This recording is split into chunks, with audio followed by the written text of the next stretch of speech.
우리가 지금 신약 성경의 이해라고 해서 사실은 이제 신약 전반적인 것에서 대해서 배우는 건데요.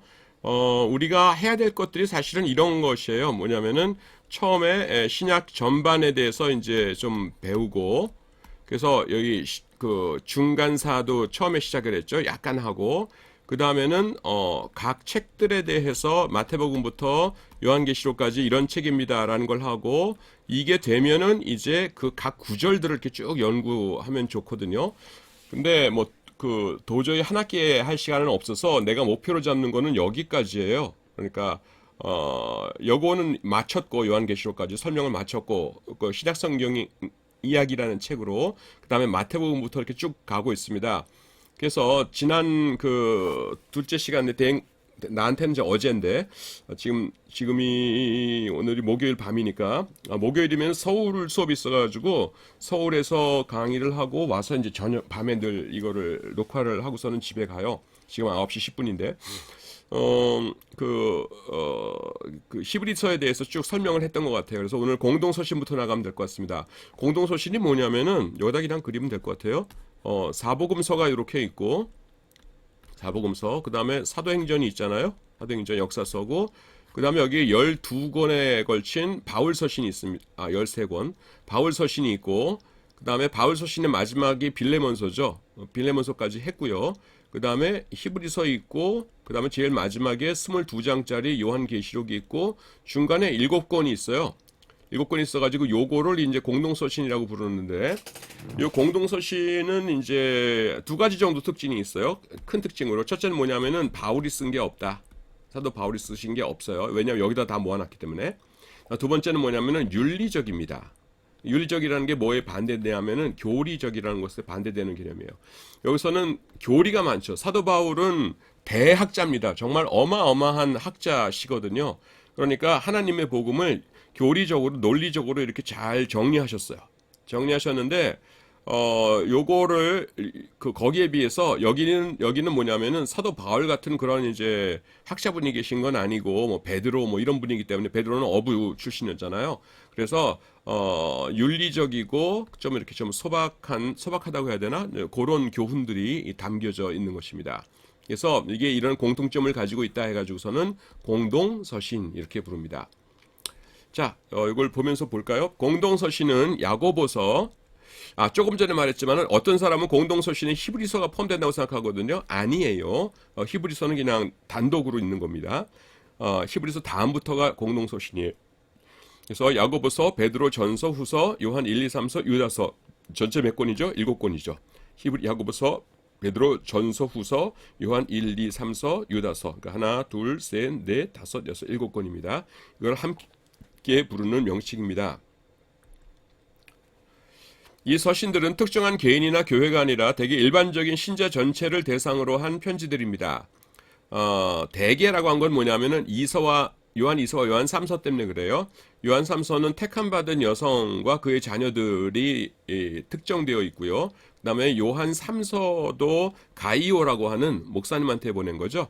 그래서 특정되어 있어요. 그래서 대개 일반적이다 이렇게 말하는 겁니다.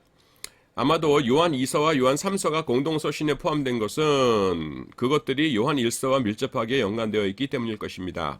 이들 7편의 서신에 대하여 공동서신인데 뭐 common, general 이런 것이 아니라 catholic이라는 단어가 쓰여요. 우리가 카톨릭 하면은 그 로마 카톨릭 교회를 뜻하는 고유명사로들 알고 있는데 고유명사 아니에요. 영어 단어에 catholic이라고 하면 보편적인, 일반적인 이런 아주 좋은 뜻입니다. 그 다음에 이피슬이라고 했는데 이거 조심하세요. T 묵음입니다. T 묵음. 이피스틀스가 아니라 이피슬이라고 발음해요. 그러니까 영어 레터. 내 필기체로 썼네. 필기체지만 알아보겠죠. LETTER. 레터의 약간 고급스러운 그런 명칭입니다. 이피슬. 이피슬이라는 명칭을 최초로 사용한 사람은 가이사랴의 유세비우스입니다. 유세비우스는 뭐냐면 역사가로 유명한 사람이에요. 역사가 유세비우스. 내가 밑줄을 위다 걷다 밑에다 걷다 그러는데, 그 전에 알렉산드리아의 클레멘스는 사도행전에 적힌 예루살렘 장로들과 사도들의 편지를 공동서신이라고 불렀습니다.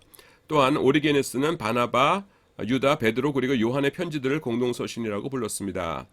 뭐 이런 적이 있다는 거고요. 공동 캐톨릭이라는 용어는 일반적으로 인정된이라는 의미와 그 다음에 일반적으로 배포된이라는 의미를 지니고 있습니다. 7세기에 한 무명인이 쓴 야고보서 주석이 있는데 테살리아의 감독이었던 오이쿠메니우스가 그 주석에 서문을 썼습니다. 그는 오늘날 우리가 사용하는 공동서신 7권 모두에 대해서 보편적이라는 용어를 사용했습니다. 그냥 중요한 것들 아니에요. 그러니까 공동서신이라는 거를 이름이 왜 그렇게 쓰게 됐나 하는 것을 말씀한 것이고요. 그 다음에 덜 교리적이에요. 뭐에 비해서 바울서신과 비교하자면은 아까 나왔었죠. 그리고 공동서신에는 교훈들, 그러니까 훈계와 경고들이 많이 등장합니다. 이것도 아까 내가 이미 말했죠. 자, 이제 야고보서 들어가 볼까요? 야고보서는요, 믿음과 행함 중에서 행함을 굉장히 많이 강조하는 책입니다. 행함이 없는 믿음은 죽은 믿음이다. 이렇게 말씀하죠. 그래서 야고보서가 왜 쓰여졌을까를 생각을 하는데, 왜 그러냐 하면은, 예수님의 통한 계시는요, 처음에 믿음과 행함 모두가 충족시키는 완전한 계시였어요. 그런데, 어떻게 됐냐면은, 오직 믿음으로 구원받는다라는 것이 막 강조가 되다 보니까 행함은 사람들이 행하는 거 귀찮기도 하고 힘들기도 하고 그러니까 자꾸 소외시키게 됐어요. 그러니까 야고보가 나타나죠. 무슨 소리 행함도 중요하지 하면서 이렇게 균형을 맞추는 것이다라는 것입니다. 예. 그리고요 행함은 사회적으로 중립적이지 않아요. 이게 무슨 말이냐면은 행함이 없으면은 아무 탈 없이 그냥 지나가냐 하면은 그런 것이 아니라 기독교인들이 행함이 없으면은 사회적으로 약자들이 큰 피해를 입게 됩니다. 그래서 이게 중립적인 것이 아니에요. 그래서 교회가 의로운 일을 행하지 않을 때에 이렇게 사회로부터 소외당하고 이렇게 됩니다. 거꾸로 말하면 뭐냐면은 지금 여러분 보세요. 한 10년 전서부터 기독교를 개독이라고 그러면서 막 욕하고 그러잖아요. 근데 교회가 무너져요, 안 무너져요? 안 무너지죠. 그건 뭐냐면은 텔레비에는 뭐 이상한 목사님들 나와서 뭐 욕을 먹고 그러지만은 전 사회 곳곳에 있는 교회들이 그 교회 근처에서 그 주변에서 빛과 소금의 역할을 감당하고 있는 겁니다. 그러니까 교회 다니는 사람들도 뭐냐면은 텔레비에 이상한 목사님들 나오긴 하지만은 뉴스 시간에 우리 목사님은 달라, 우리 교회는 달라 하는 자부심이 있는 거고요. 그 다음에 주변 사람들도 우리 동네 교회는 달라라는 것을 알기 때문에 꾸준히 또 새신자들이 늘고 있고 그러는 것이에요. 그래서 행하는 것이 교회를 드러내는 일입니다. 그 다음에 이게 중요한데 야고보서에서 말하는 선한 행위는 우리가 보통 착한 행동이라고 말할 때의 행위와 그 개념이 완전히 일치하는 것은 아니에요. 중요하긴 한데 내가 따로 설명할 필요는 없어요. 왜냐하면은 우리 신약성경 이야기라는 책에서 내가 챕터 5인가 6인가 거기서 자세히 설명했어요. 뭐냐면은 세상에서 말하는 착한 행동이 이렇게 있고 착한 행동 그 다음에 야고보서에서 말하는 행위가 이렇게 있을 적에 일치하는 것이 아니라고 했죠. 일치하는 부분이 많지만은 그래서 이건 뭐냐면은 믿음의 표현입니다. 믿음의 표현. 그래서 믿음의 표현이 있으면은 행함이 있는 것이에요. 그래서 아브라함이 아들 죽이려고 했던 거, 라합이 정탐꾼들 숨겨줬던 거, 이런 이상한 행동들이 세상 사람들이 보기에는 이상한 행동들이 야고보서에서 그 행위의 표본으로 등장을 하죠. 표본으로 왜 등장하냐 하면은 사도 바울이 뭐라고 얘기하냐 하는 거냐면 나는 내가 말하는 행위라는 것은 세상 사람들이 말하는 착한 일이 아니라는 뜻입니다라는 걸 강조하기 위해서 그러는 거예요. 근데 많은 부분이 겹치긴 하지만은 세상에서 말하는 착한 행위와 지금 야고보서에서 행함이 없는 믿음은 죽은 믿음이라고 할 때의 행함은 다른 것이라는 것입니다. 그래서 여러분들이 11조 드리고 전도사 월급 얼마 안 되는 거 그중에서 빼가지고서는 11조 드리고 그 다음에 주일 예배 꼬박꼬박 참석하고 그 다음에 매일 성경 읽으면서 하나님의 뜻을 알려고 안타깝게 이렇게 하고 그런 거가 뭡니까? 그게 다 행위예요. 행함이 없는 믿음은 죽은 믿음이라고 하는데 그게 그것도 행함의 일종입니다. 그래서 여러분들은 나 행함이 없어서 지옥 가는 거 아닐까? 그렇게 저기 할 필요 없어요. 걱정할 필요 없어요. 그리고 20대 특징이 뭐냐면은 기도는 죽어라고 하는데 나의 미래에 대해서 하나님께서 잘 안 알려주세요. 음성 들려가지고서는 너는 영능포에 가서 개척을 하도록 하여라 하면서 음성 듣는 사람 뭐 10,000명이 1명, 뭐 100만 명이 1명 그럴 겁니다. 그런 거 없는데 꾸준히 기도하십시오, 여러분. 기도하면은 나중에 어른이 돼가지고 이렇게 보면은요, 어른이 돼서가 아니라 인생이 흐른 다음에 이렇게 보면은 그때의 기도를 하나님이 받아주셨구나 하는 걸 알게 돼요.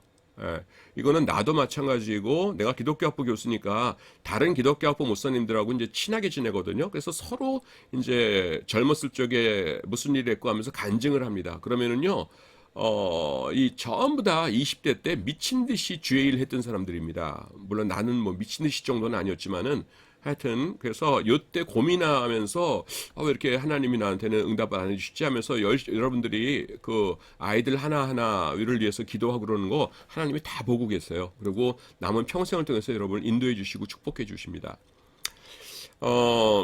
즉 야고보서는 예수 그리스도께서 주셨던 바른 믿음의 메시지가 세상에서 바른 열매를 맺도록 하는 가이드로서 주어졌습니다. 무슨 말인지 알겠죠? 그 예수님의 복음은 믿음과 행위를 전부 다 이렇게 잘 조화시키는 것이었지만은 사람들이 믿음에만 너무 치우치니까 그건 아닌데 하면서 행함을 강조하는 것이었다는 것이에요. 그래서 야고보서의 저자는 누구냐 하면은 예수님의 형제 야고보입니다.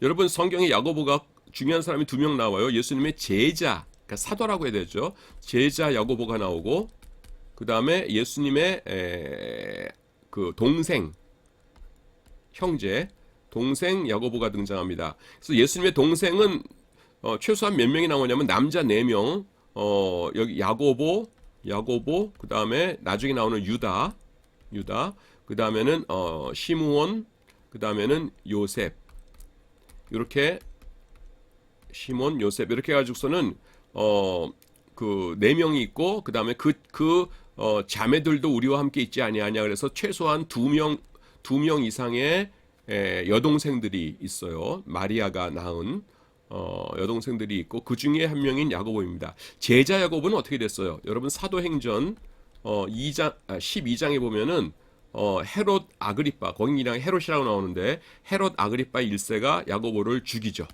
죽이니까 사람들이 좋아하는 거 보고 또 하나 죽이면은 나를 더 좋아하겠네 하면서 베드로를 체포하죠. 그러니까 베드로까지 죽으면 안 되잖아요. 그래서 그 교회가 열심히 기도해가지고서는 베드로가 이제 천사에 의해서 기적적으로 풀려나는 장면이 사도행전 12장에 나오죠. 그래서 야고보서의 저자는 예수님의 동생 야고보입니다. 야고보서의 저작 시기는 야고보서의 뭐 저작 시기에 대해서 말이 없어요. 그래서 저작 자체만으로는 저작 시기를 논하기가 어려운데요. 그 야고보가 하여간 죽은 때가 62년이거든요. AD 62년. 그러니까 하여튼 죽기 전에 썼을 테니까 62년 이전에 쓰여졌다. 우리는 그렇게 얘기합니다. 그리고 원래 독자들, 오리지널 독자들이 누구였을까 말하면은 야고보서 1장 1절에 보면은 흩어져 있는 12지파에게 편지하노니 이렇게 말하고 있거든요. 그래서 12지파라고 했을 적에는 여러분 유대인들이 자연스러워요? 이방인들이 자연스러워요? 내가 볼 적에 유대인들이 자연스러운 것 같아요.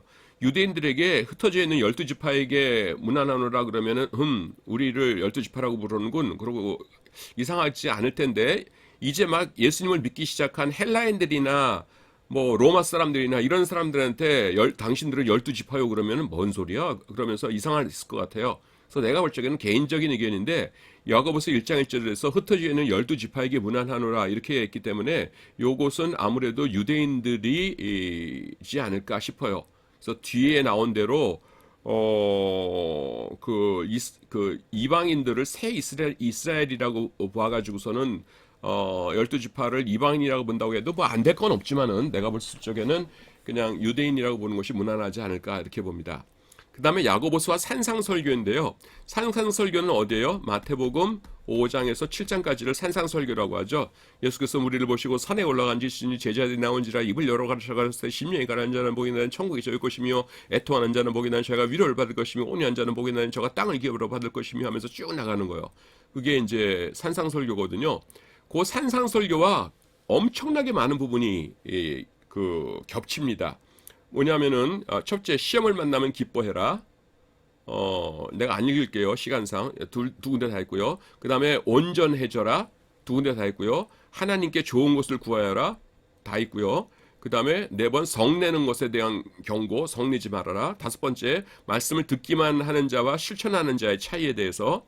그 다음에 여섯 번째 온 율법을 지키는 것에 대해서 온 율법을 지키다가 그 하나는 그래도 범하면 모두 범한 자가 되는 이런 말씀이 있고요. 그 다음에 7번 긍휼을 행함에 대해서, 8번 화평케 함에 대해서, 9번 세상과 벗이 되고 하나님과 원수가 되는 것에 대해서, 10번째 겸손함에 대해서, 11번째 형제를 비방하지 말라는 것에 대해서, 12번째 좀과 동록에 대해서, 동록이라는 건 뭐냐면은 동에 녹이 쓰는 걸 말합니다. 동록에 대해서. 그 다음에 13번째 선지자들의 본보기를 따르라는 것에 대해서, 14번 맹세하지 말라는 것에 대해서, 이런 식으로 사도행전과 이렇게 야고보서가 굉장히 비슷한 점이 많아요. 그래서 요거를 뭐라고 내가 이게 결론이 뭐냐면은, 자 여러분 요걸 내가 뭐 쭉 읽어도 되지만 요약을 해줄게요. 어떤 사람은 뭐냐면은 바울하고 야고보서, 약이라고 쓸게요. 야고로 야고보서 서로 대치하고 있다. 바울은 믿음, 야고보서는 행함, 이렇지 않느냐. 그런데 야고보서에 뭐가 엄청나게 많이 나와요? 산상설교가 나오죠. 산상설교는 뭐예요? 예수님이 직접 하신 말씀이죠. 그리고 바울도 뭐예요? 예수님의 가르침에 따라서 그 사람들 가르친 사람이죠. 그러니까 이게 바울과 야고보가 충돌하는 게 아니라는 것입니다. 그 뿌리는 둘 다 누구예요? 예수님이세요. 그러니까 우리는 바울과 야고보를 여기서 충돌이 아니라 상호 보완 개념으로 보아야 된다라는 것입니다. 상호 보완이라는 것이 뭐예요? 내가 부족한 것은 저쪽에서 좀 가져다 쓰고, 저쪽에서 부족한 것은 내 것 중에서 좀 나눠주고, 이러는 것이죠. 바울은 교리에 굉장히 강합니다. 뭐 학자니까 어쩔 수가 없죠. 그래서 이신칭이 오직 믿음으로 말미암아 의롭게 됨을 얻는다, 이걸 강조한 반면에 야고보는 행함도 반드시 필요하다라는 것입니다. 여기서 교수님 헷갈려요. 그래서 그 행하지 않으면 지옥 가요? 안 가요? 더 단도직입적으로 말씀해서 그런데 여러분들에게 이렇게 내가 결론을 내려줄게요. 자, 구약에 있는 성도들도 믿음으로 구원받은 거 여러분 알죠? 십자가가 있는데, 구약에는 믿는 자들에게 십자가의 은혜가 소급 적용되었고요. 지금 믿는 자들에게는 또 예수님의 십자가 은혜로 말미암아 우리도 구원받아요. 믿음 똑같아요. 둘 다 구약이냐 신약이나 둘 다 믿음이에요. 구약은 율법으로 구원받았고 신약은 복음으로 구원받고 그런 것 아니에요. 둘 다 믿음이에요. 여기까지 알죠? 내가 수업 시간에 얘기를 했으니까. 그런데 믿음의 표식이 뭐였냐면은 구약에 있어서 이것이 율법이었어요. 율법. 근데 예수님께서 뭐라고 하셨냐면 새 계명을 너에게 준다. 이 율법은 없어졌으니까 새 계명을 준다라고 하시면서 뭐라고 하셨어요? 그것이 서로 사랑하라 그러셨죠.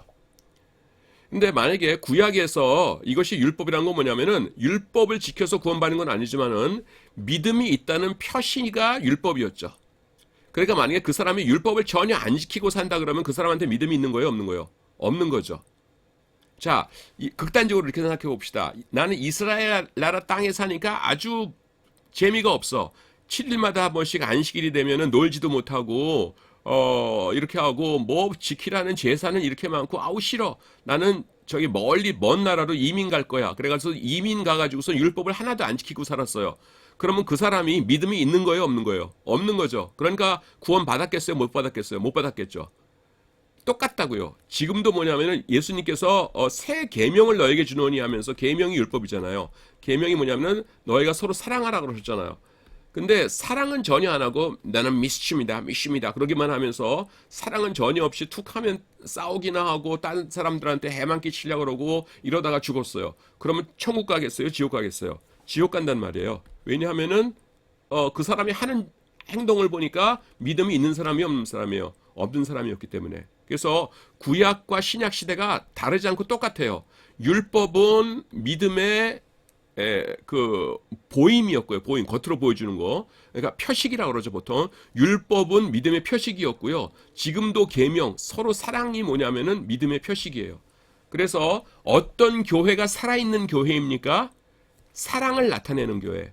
주변에 어려운 사람들 많이 도와주고 하는 이런 사랑이 나타나는 교회는 믿음이 있는 교회, 살아있는 교회고요. 그 다음에 사랑을 드러내는 사람들에게 친절하게 대하고, 그 다음에 억울한 일이 있어도 웬만한 건 참아내고, 이러는 사람이 뭐예요? 믿음이 있는 사람이죠. 세상 사람과 똑같이 살면서 나는 믿음이 있거들랑요. 그러니까 나는 천국 갈 거거들랑요. 천만의 말씀. 그런 사람은 그거는 자기가 생각하는 믿음이지 하나님이 인정하시는 믿음이 아니에요. 무슨 말인지 알겠죠? 그 다음에 베드로 전서로 갑니다. 베드로 전서와 후서는 근데 지금 내가 뭘 그리는 거냐면은 여기가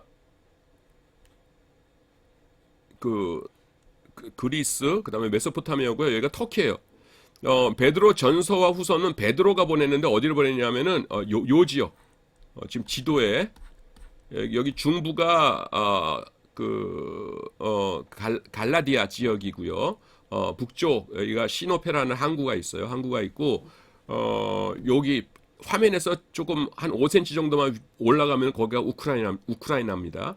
그래서 지금 전쟁이 일으키고 있는 여기 있는 이방인들에게 보낸 편지예요. 근데 여기 있는 교회들에게 문제가 있었으니 첫 번째 문제는 뭐냐면은 핍박이 있었고요. 예수를 믿는다고. 두 번째는 뭐냐 하면은 그 이단들이 들어와서 설쳤어요. 그래가지고 핍박에 대해서 이단에 대해서 이렇게 그 조언을 해줄 필요가 있는데 사도 야고보의 입장에서는 뭐가 문제였냐 하면은 야고보서 입장에서는 뭐가 문제였냐면은 이 두 개를 한꺼번에 말을 해줄 수가 없는 거예요. 뭐냐면은 핍박하고 이단 문제는 전혀 다른 문제인데 이거를 한꺼번에 설명하다 보면 그냥 막 꼬일 거 아니에요. 그러니까 그러면 안 된다 해가지고서는 먼저 베드로 전서에서 이단의 핍박에 대해서 다루고요. 베드로 후서에서 이단에 대해서 다루어요. 그리고 요 사람들은 똑같습니다. 그 수신자들은. 그리고 재밌는 게 뭐냐면은 뭐 재밌다고 해야 될지 모르겠는데 핍박과 이단에 대해서 사도 바울도 말씀을 하시거든요. 물론 하나님의 영에 의해서 말씀하시는 거지만은 말씀을 하시는데 사도 바울은요 학자이기 때문에 굉장히 좀 이론적으로 다루고 성경을 인용해 가면서 많이 배우신 분이네, 성경을 잘 아시네 하는 마음이 들도록 요거를 이제 다룹니다. 그런데 여러분 베드로는 원래 어부죠. 직업이 어부니까 많이 공부한 사람이겠어요? 아니겠어요? 그렇게 많이 공부하신 분이 아니에요. 그래가지고 베드로 전서 후서를 읽으면은 핍박이 왔을 때와 이단이 왔을 때의 그 해결책이 똑같아요. 그게 뭐냐면은 예수 그리스도의 십자가를 생각해라 이렇게 말하는 겁니다. 그래서 핍박이 오느냐 예수 그리스도의 십자가를 생각하면서 잘 견뎌라. 이단들이 와서 뭐라 그러느냐 예수님의 십자가를 곰곰이 생각해봐라. 예수님의 십자가를 묵상해라. 그러면은 이단들을 물리칠 수 있다. 이단들을 우리가 뭐가 잘못되는지 알아낼 수 있다. 해가지고서는 만병통치약으로 십자가를 제시합니다. 그래가지고서는 사도 바울이 쓰신 거에 비하면은 참 단순한데 근데 보면은 뭐냐면은 이거가 맞아요. 이게 맞아요. 십자가가 맞아요. 그래서 핍박이 왔을 때 우리가 뭐 생각하면 돼요? 십자가. 그 다음에 이단을 대체하기 위해서는 우리가 십자가에 대해서 잘 알고 있으면 되는 거예요. 예수님을 인격적으로 잘 알고 있으면은 엄마 아닌 사람이 엄마처럼 분장하고 오더라도 금방 엄마 아닌 줄 알겠죠. 마찬가지로 십자가에 깊이 묵상하고 있으면 예수님을 잘 알게 되니까 이상한 이단이 들어와도 금방 알 수가 있겠죠. 그래서 베드로 전서 후서가 이런 특징을 갖고 있습니다. 일단 자세한 거 들어가기 전에 베드로 전서와 후서의 특징을 알려줬습니다. 자, 베드로 전서의 목적은 박해받는 기독교인들을 위로하기 위해 쓰여졌습니다. 베드로는 위로의 근거로서 예수 그리스도의 십자가를 제시합니다. 그리고 저자는 베드로예요. 베드로 전서는 초기부터 별 의심 없이 정경성을 지닌 것으로 인정되어 왔다. 또 그 저자에 대해서도 전통적으로 베드로의 저작이라고 받아들여 왔다. 이렇게 말합니다. 정경성이라는 건 뭐예요? 진짜 하나님의 영감으로 써진 거다. 이런 거죠. 근데 그 증거가 뭐냐? 베드로가 썼으니까 그렇지 하면서 베드로전서는 처음부터 인정을 잘 받아왔다는 것입니다. 자, 여러분 25분이 지났네요. 여러분 수고하셨습니다.